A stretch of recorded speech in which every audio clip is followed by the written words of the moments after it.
Olá, o meu nome é Josimara, sou assistente social do Núcleo Educacional de Formação e Inclusão UNEF, que é um dos núcleos compostos do CACIES. Como vocês verificaram nos módulos anteriores sobre a historicidade, vocês também tiveram aí o prazer de estar conhecendo um pouquinho as definições, os conceitos, algo relacionado também à psicomotricidade, neuropsicomotor da pessoa com deficiência intelectual. Hoje estaremos dialogando um pouco sobre os aspectos legais e o exercício do direito da pessoa com deficiência intelectual em nossa sociedade. Para tanto, de acordo com a Convenção dos Direitos da Pessoa com Deficiência, considera-se pessoa com deficiência aquela que tem impedimento a longo prazo de natureza física, intelectual, sensorial, voltada à visão ou à audição, na qual a interação com uma ou mais barreiras que podem obstruir a sua participação plena e efetiva na sociedade, em igualdade de condições com as demais pessoas.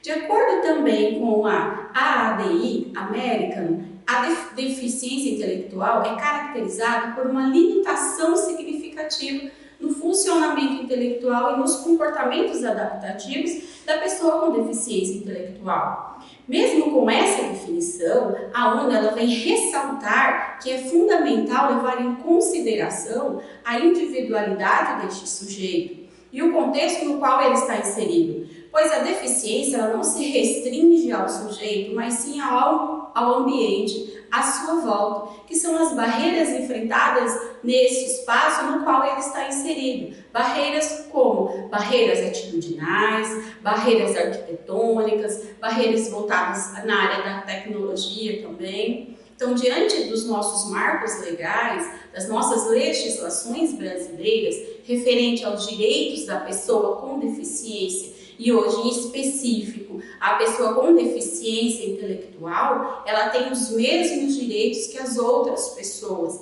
inerente à sua deficiência, sem nenhum tipo de distinção, discriminação ou preconceito. Um dos nossos marcos legais, os nossos marcos maiores que podemos considerar, foi a nossa Constituição Federal de 1988, que é uma lei revolucionária para os direitos do ser humano. É a lei mais importante para os direitos do cidadão em nosso país, sendo considerada a base para todas as outras legislações. Então, também em consonância com a Convenção sobre os Direitos da Pessoa com Deficiência, ela ressalta a importância de proteger esses direitos da pessoa com deficiência em todas as políticas públicas e programas ofertados. Todos precisam conhecer e ter acesso a esses direitos, a esses programas. Relacionado na área da criança e do adolescente, temos a concomitante, temos o Estatuto da Criança e do Adolescente, o ECA, que é de 1990, que ele vem direcionar qual é o papel do Estado, qual é a responsabilidade desse Estado, a responsabilidade da escola, da família e de toda a comunidade. É um marco legal e regulatório dos direitos humanos da criança e do adolescente. A importância desses direitos, reafirmando a proteção a este público no que se refere ao seu desenvolvimento psicológico, físico, moral e social. Em consonância também, temos a Lei Brasileira de Inclusão da Pessoa com Deficiência, a LBI, que também é conhecida como o Estatuto da Pessoa com Deficiência, número 13.146 de 2015, que prevê as garantias de tratamento igualitário e a garantia para o exercício dos direitos fundamentais, a liberdade, a autonomia, a participação social da pessoa com deficiência, visando a sua inclusão social e o exercício da sua cidadania enquanto ser humano. Dentro da nossa educação, temos a nossa base legal, que é a Constituição Federal de 1988, temos aí a Lei de Diretrizes e Bases da Educação, que vem atender essas exigências direcionadas pela nossa Constituição, e aí temos a Política Nacional da Educação Especial na perspectiva da educação inclusiva, que considera seu público-alvo da educação especial estudantes com deficiência, transtornos global do desenvolvimento, altas habilidades e superdotação. Essa política ela vem atender e direcionar as práticas pedagógicas dos professores relacionadas no ensino regular e no acompanhamento através do atendimento educacional especializado.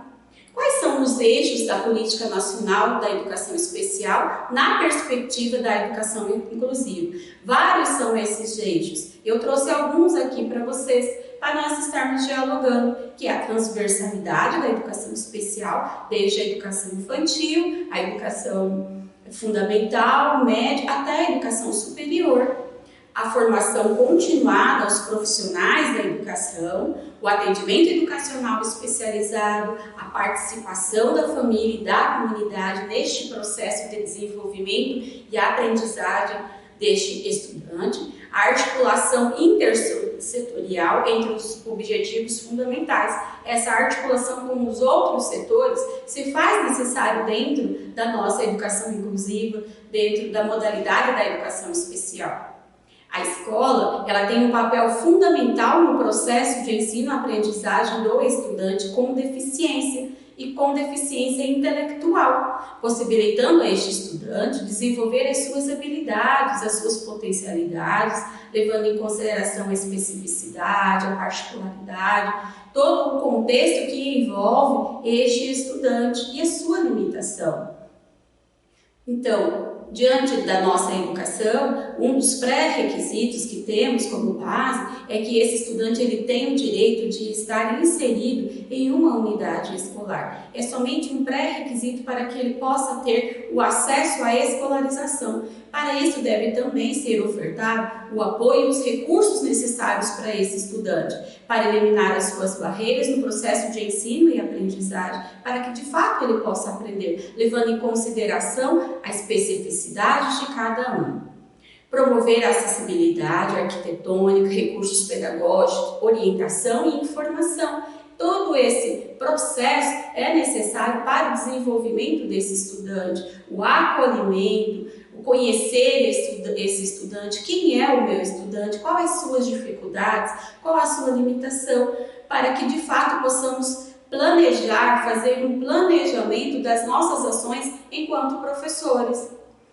E aí, dentro dos programas das políticas públicas, temos o atendimento educacional especializado, que é ofertado nas salas de recurso multifuncional, através da realização de atividades complementares ou a operacionalização das atividades suplementares, levando em consideração a especificidade, a particularidade de cada estudante. Para que isso de fato aconteça, é necessário o acolhimento e o conhecer de fato todo o histórico desse estudante, para que de fato possamos criar metodologias, possamos fazer um planejamento coerente e eficaz para atender a necessidade desse estudante. É de extrema importância, então, que o professor que está atuando na sala de recurso, ele realize a mediação com os demais professores das outras áreas, com a gestão também, com a gestão escolar, com a coordenação, para a elaboração de estratégias e recursos acessíveis para o desenvolvimento desse estudante com vistas à sua inclusão dentro do espaço educacional, uma vez que esse aluno ele não é da sala de recurso, ele é da escola. Conforme a portaria número 369 de 2017 da SEDUC, Mato Grosso, garante a permanência de um auxiliar para acompanhar o estudante com deficiência intelectual. Mas vamos prestar muito bem atenção, que vale ressaltar que vai levar em consideração se esse estudante de fato ele necessita deste profissional, devido às suas limitações no seu desenvolvimento das atividades da vida diária. Então é necessário, vocês conseguem observar, que é necessário para que esse estudante ele tenha um auxiliar de turma, que se faça uma avaliação pedagógica. Como esse estudante é, quais as suas dificuldades, quais as suas limitações, como está o seu desenvolvimento. Então, conhecer esse estudante como um todo. Então, é necessário que o professor, a coordenação, faça uma avaliação de quem é esse estudante, quais suas limitações, até onde ele pode ir sozinho ou não, ele precisa ou ele não precisa de um auxiliar de turma. Considerando que este profissional auxiliar de turma é necessário quando o estudante apresentar nível de dificuldade comportamental acentuado no espaço educacional.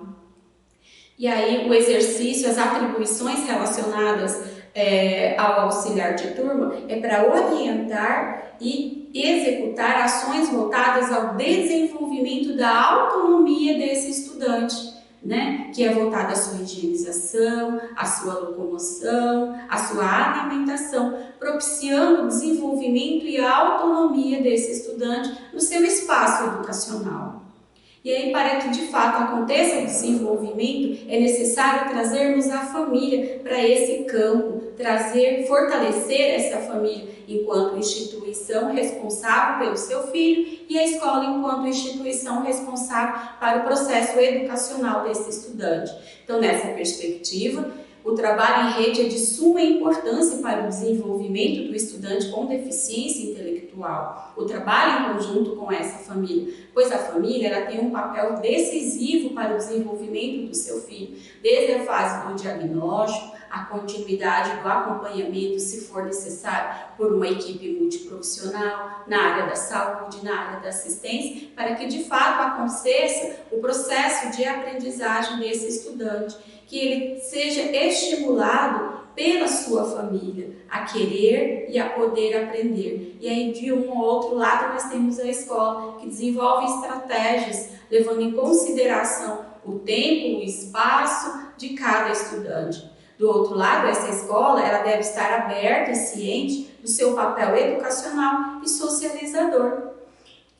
Como acessar, quais são os direitos, né, dentro da área da assistência, que podemos aí orientar as famílias para que elas possam estar buscando os direitos dos seus filhos, né? E aí, quando a gente fala em direito também, né, dentro da área da assistência, não se remete somente à pessoa com deficiência, mas todas as famílias que se enquadram dentro dos critérios da assistência. E isso pode auxiliar, isso pode dar um suporte muito grande para a unidade escolar, para o professor.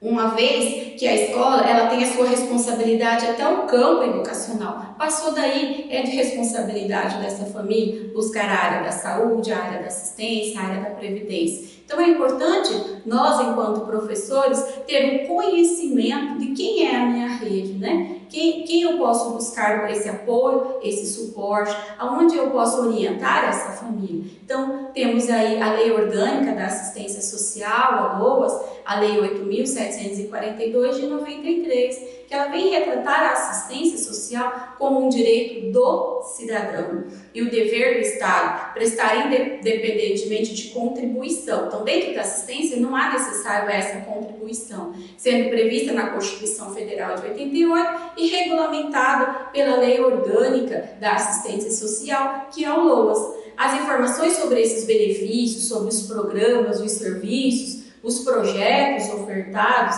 a este cidadão, e é específico também a pessoa com deficiência, são obtidos através de quê? Quais são as unidades dentro da assistência que eu posso procurar? Como eu posso procurar? Então, temos o CRAS e o CREAS. O CRAS, ele oferece esses serviços assistenciais, que é um direito de todo cidadão estar inserido, principalmente no CAD único. Então, é necessário que todo cidadão, levando em consideração a sua renda per capita, ele deve procurar o CRAS para fazer o seu cadastro, para que de fato ele possa conhecer quais os programas e projetos que ele pode estar inserido.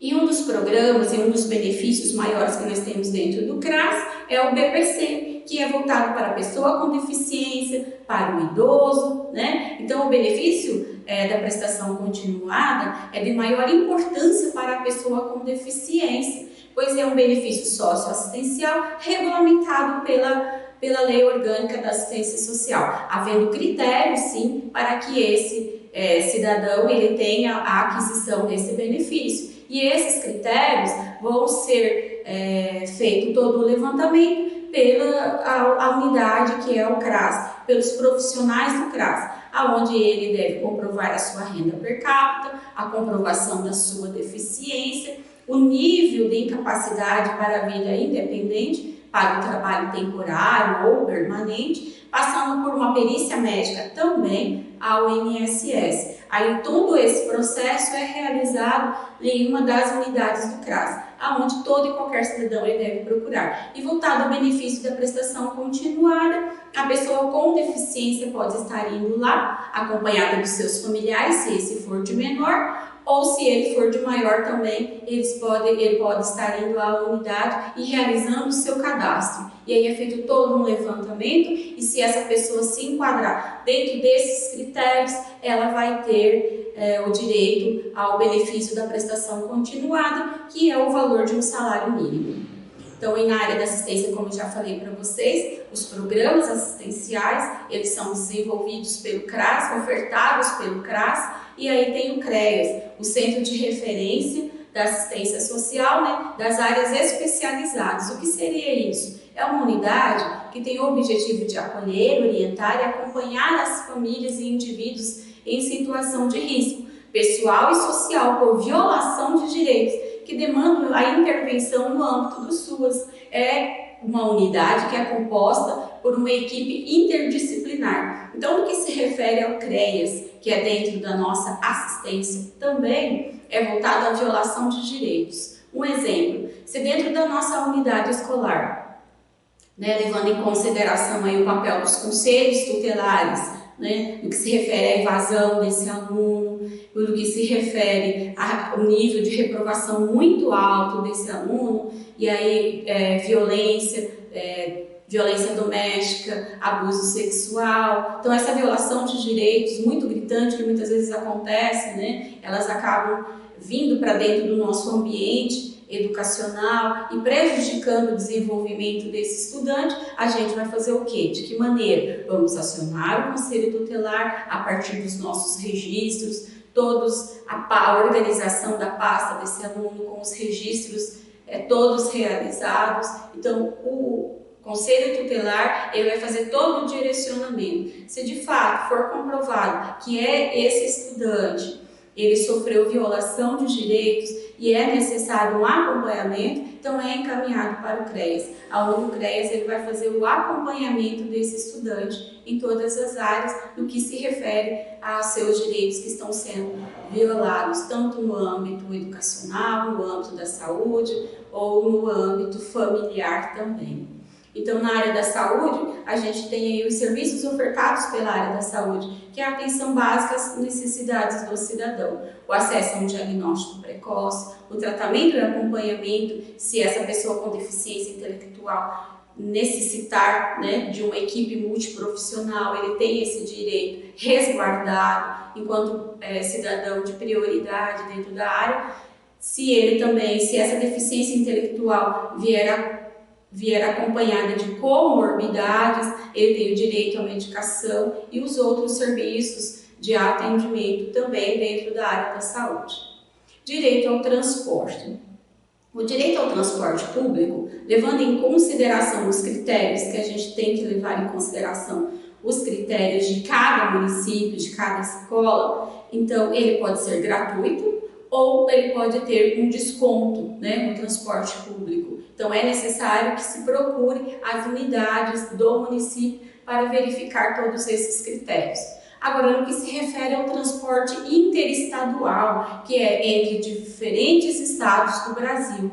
Então, as regras para o passe livre do transporte interestadual vale para todo o nosso país. Este benefício ele pode ser solicitado pela pessoa com deficiência, se essa tiver condições dela mesma solicitar, ou pode ser solicitado por um ente familiar, levando em consideração a sua renda per capita e todos os critérios pelo qual o passe livre ele tem as suas exigências.